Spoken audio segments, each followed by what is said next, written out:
Hello YouTube, I want to make a video here of the newest car in the various collection of interesting old cars in my driveway.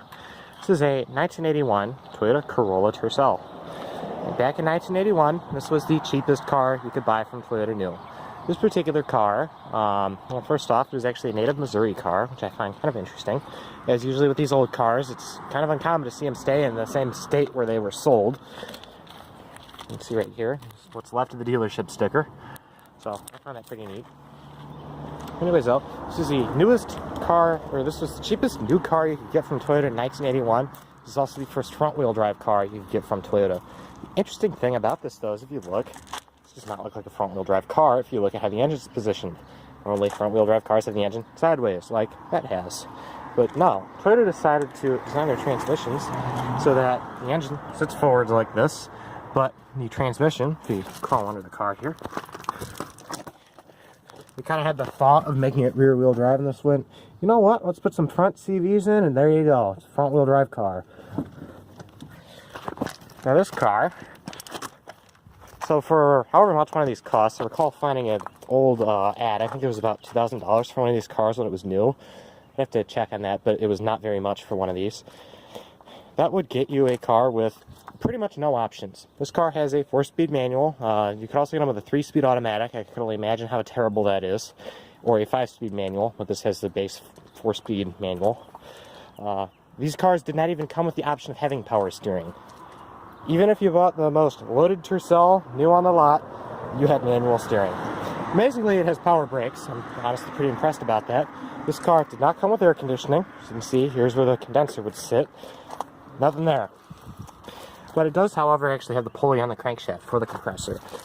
And the plan is in the future to add AC to this car, since it'd be kind of funny driving around in a 100-degree day in a shitty little car like this with the windows up. The confused looks are worth it. If we come into the interior, you can see it has vinyl door panels, a hard plastic steering wheel, a vinyl floor, and a very, very basic gauge cluster here.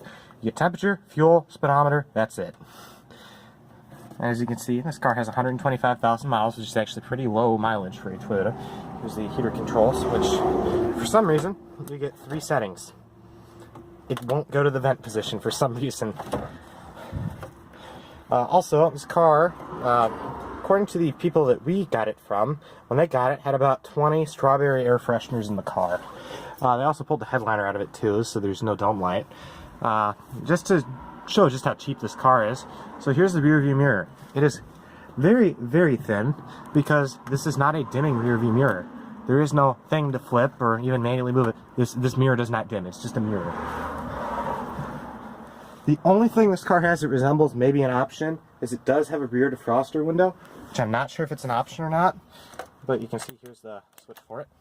Which I find kind of interesting is this is a Missouri car, and even though it does get cold, it doesn't really get that cold, and this was a super cheap car. Yeah, you even don't even get trim around the shifter. It's just a rubber thing into the floor. And also, it came with these interesting SpongeBob floor mats, which kind of weird, but yeah. If you look under here, too, here's what the vinyl front seats would look like. The one on the driver's side here is basically shot as any Tercel from any time period with vinyl seats. They literally disintegrate. You can see right here. You can actually, if you look around in here, you can actually see the metal support bars. And here's the mighty 3A. Interestingly enough, Toyota was actually a little ahead of their time here. They actually use an electric radiator fan, which is pretty surprising. As well, I think the main reason why they did that, though, is there isn't quite enough room for an actual mechanical radiator fan. Even though I suppose they could have moved the radiator up and done that, but they decided to use an electric fan. Now, what is impressive is this has all the original emissions equipment, except for the catalytic converter, still on the engine. The previous owner put a brand new 2.5-inch stainless steel exhaust system, which is staying because they said they spent like $500 on it, and it is an actual well-done system. Anyways, though, if we go over to the interior here, let's go ahead and start the car up and let it run for a little bit.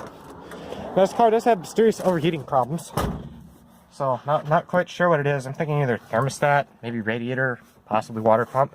But also another interesting thing, this car is old enough, as you can see my foot is off the pedal here. Nobody's done any bypasses or anything. Just no clutch safety. You just start the car right up without your foot on the clutch.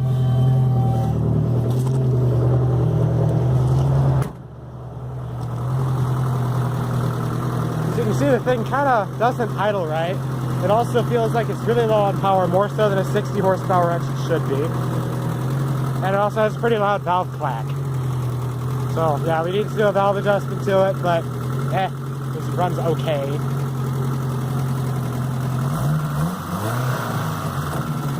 Yeah, we believe the, well, this car, it has a 2-barrel carburetor out, which is actually pretty impressive.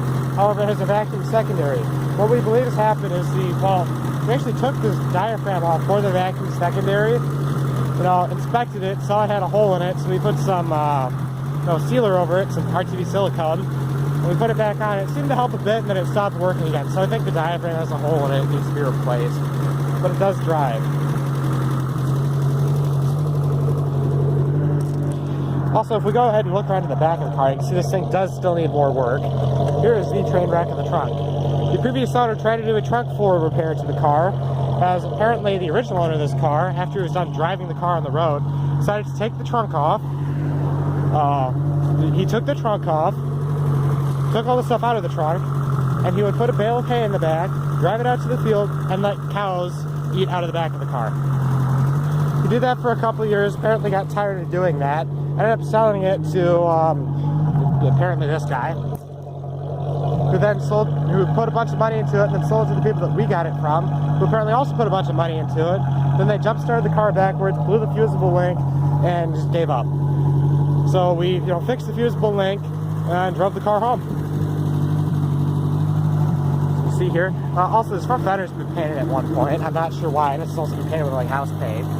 And the hood, the previous owner also, the original owner took the hood off, put a fiberglass one on, set this against the side of a building outside, so it's all rusty. It kind of sucks, but I really like the look of the patina on this car. The only thing I want to do is I want to get some paint here for where this rust repair was done in the back. Other than that, patina on this car is beautiful. Oh, and another thing this car doesn't have, it does not have a passenger side rear view mirror, which is base model. Also, I'm assuming this happened from the hood just sitting out in the elements, but the factory yellow paint is literally peeling off from the underside of the hood. But what's interesting is it's not rusting, it's just peeling. Anyways though, hopefully someone finds this video interesting, and I hope it's actually decent enough to be watchable. Anyways, thank you, goodbye, and if you actually think this is a good video and are interested in my cars, subscribe to my channel. Bye.